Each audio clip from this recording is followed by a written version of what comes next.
So I guess our YouTube channels are fairly comparable in terms of subscribers. I think you might be a little bit ahead of mine, but it's around roughly the same size. Over the course of the last couple of years, I've had the odd occasion where I've been trolled on YouTube for whatever reason. People don't look like the way that my hair's receding, or they don't like my playing, which I don't really care because everyone likes different things. But your channel has been inundated. I don't know if that's the right word, but I've seen lots of problems with people in the community that surrounds your channel, and I'm assuming this all started with the Tonewood debate. Absolutely. Yeah. It's the Tonewood debate, and like I was going to mention earlier, that if I could go back in the past and change the way that I did some of my in response to videos, I would have. Yeah. But at the same time, because of the way I did those videos, I was gaining subscribers. Mm-hmm.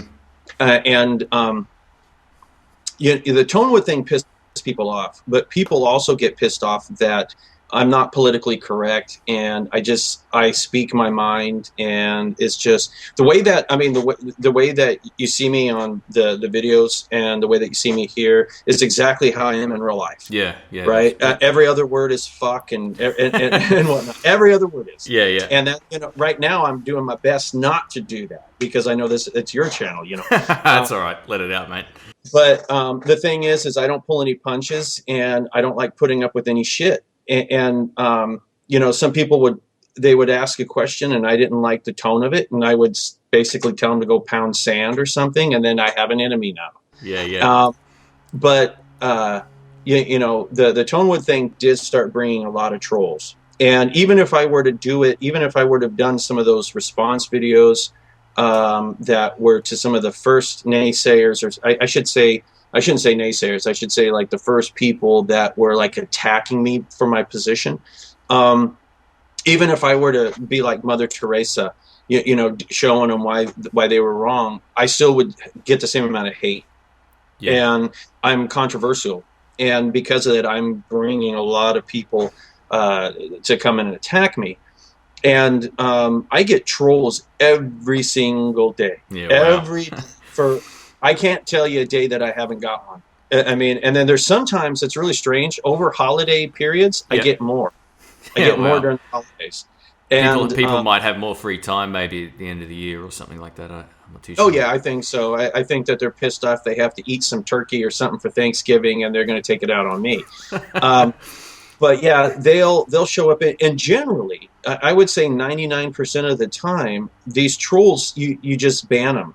Don't even respond. You just ban them, hide their comments. That's it, and they'll go away. But there's some people that usually you said something they didn't like, or they think you're part of the Illuminati, because there's crazy motherfuckers on YouTube. Oh yeah. That they're going to see your video, and they're going to swear that you're a lizard person and your eyes are changing and shit.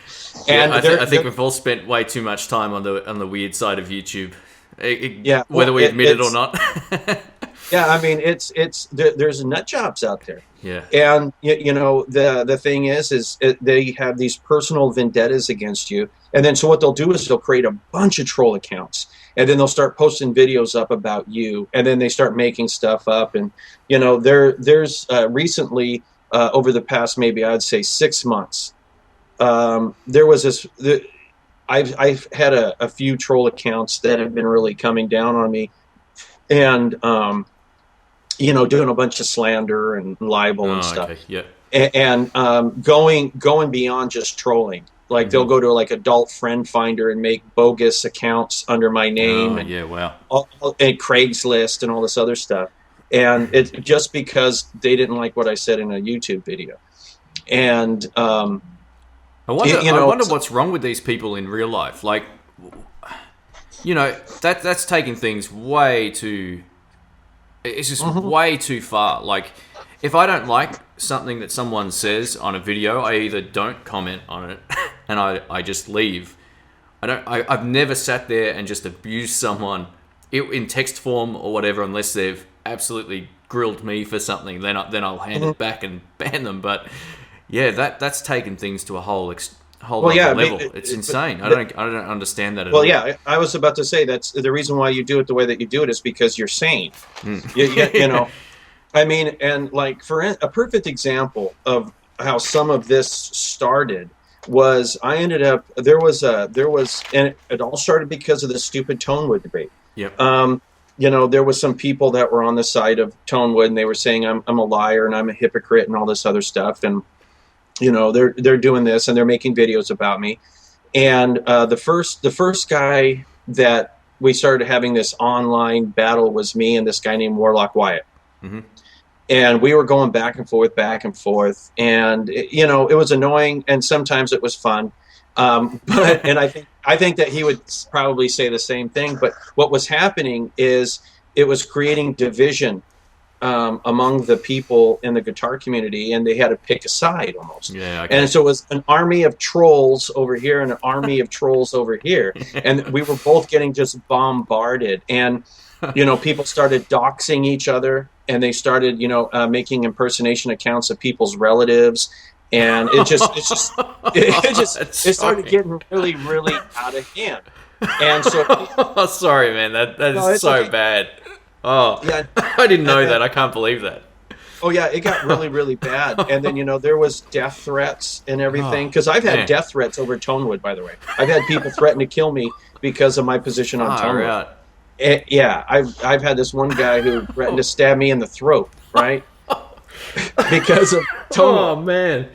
Yeah. Oh, that is so bad. What? Seriously, these guys got like mental issues, man.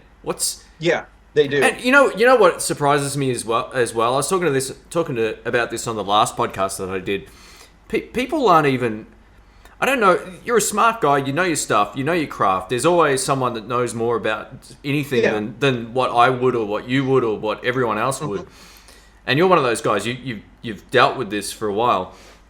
Why are people so closed-minded when it comes to like receiving new information that might actually be of benefit to them? That's what I don't understand. I think that if you could answer that question, you would be able to invoke world peace. Yeah. Right. Yeah. Because it's not just about Tonewood and guitar stuff. It's about religion. It's about why why is it you just can't change your mind about that. Why it doesn't matter how. Like, perfect example. I just recently did 2 videos about the flat Earth because I was about to ask you about that. Yeah, welcome to a whole new range of trolls, man. Retards. Yeah. I was doing a Google Hangout and we were doing a drinking game in it, and I thought it would be fun to interact with the subscribers and everything, and a lot of them are my friends. I consider my subscribers my friends. Yes. And they're there and we're playing, and all of a sudden this guy comes in and starts talking about the Earth being flat and how we're a bunch of sheep and we're stupid and we're slaves to the government and the Illuminati and the lizard people, and I'm just like, oh my God. Well, he pissed everybody off, and I knew that there was a flat Earth society, but I didn't realize how much this movement has been growing. Yeah, it's huge. It's funny because I look at all kinds of videos on YouTube. Oh, sorry to cut you off there. And nearly every other day now in my recommended videos, something like that comes up. I'm like, are you serious? Not another one. But yeah, I've watched the videos on what they think is on the thought behind their movement. Put that in quotations. But yeah, it's crazy stuff, man. It is crazy stuff. And that doesn't look like it's going away either. No, the flat Earth movement you should not confuse with the bowel movement.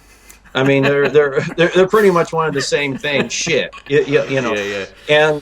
But I felt compelled to do 2 videos to disprove this moron that was in there, and I didn't even get into the physics of anything. I just sat there, and these are all things that you can observe yourself. Like you do not have to trust NASA. You don't have to trust your government. You can go out and observe these things. And I even went out to the ocean, because there's a part out where I live really close to the ocean, and there's an area where I can see for miles and miles and miles across the horizon. And I leveled that camera, and I panned it perfectly flat. And then I came back and I put a red line on the video, and you can see the curve of the Earth. Yeah. And everybody claims you can't. But anybody that has been to the ocean that is at a vantage point that's higher than sea level being here. Yep. Right. You can see it. Yep. It's slight, but you can see it, and they deny that. It doesn't matter what evidence you give them; they're in complete denial. So you have to ask yourself. This goes back to your question. How do you change their mind? How do you change a Muslim's mind that their faith is wrong? How do you change a Christian's mind that their faith is wrong? How do you change the Buddhists? Yeah. It's I don't know why it's so hard for people to change. And I also think it's a level of significance too. Like, what's the right way to put this? Guitars are guitars. They're not saving the world. They're not curing cancer or anything like that. They're guitars. So what's the big deal if it's not legit? It's not going to change your love for playing guitar. It's not going to change the musicality you can get from them or anything like that. It's just you stating an objective opinion / fact backed up by tests and evidence that you've done. People should be at least open to that, not steamrolling you with abuse. I really don't. I just don't understand that. Like, in all fairness, in some of my videos, I can be pretty abusive. Like to the people that challenge me. Yeah. To the people that challenge me, I'm pretty abusive. I mean, in all fairness. But it's just, like I said, how I am in my videos, that's how I am in real life, and I'm unfiltered, and it's just you're getting all of me. You're getting the emotion, Yeah. But talking about the guitar thing, like in the I can only equate it to a movie because I'm not old enough to actually go back to verify if any of this stuff was true.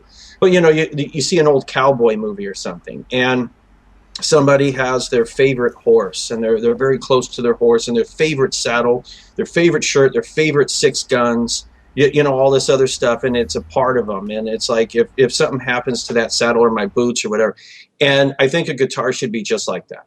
And it doesn't matter if it's old and beat up. It doesn't matter if it's a certain brand.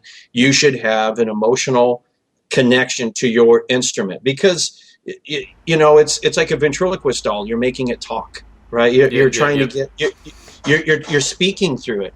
And that's why I ended up selling all of my guitars, and I ended up building my Biocaster.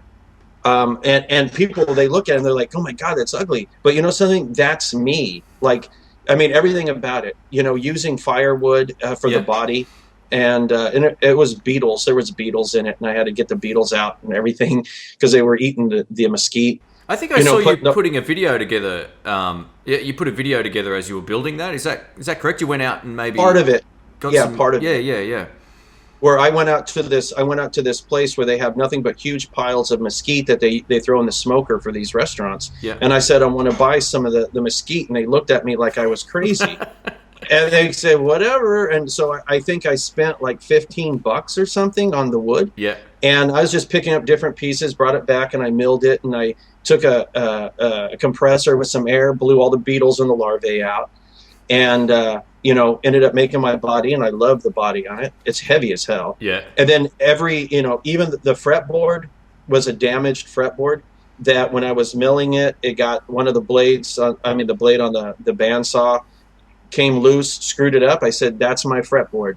And it's like cool. The neck on it was not a piece that I was going to give to a customer. And I'm like, that's my fretboard. Even my pickups that are in it were seconds because I'm like, I can't give this to a customer. And so I'm like, that's my pickup. Yeah. Wow. And everything about it is imperfect. And to me, that makes it perfect.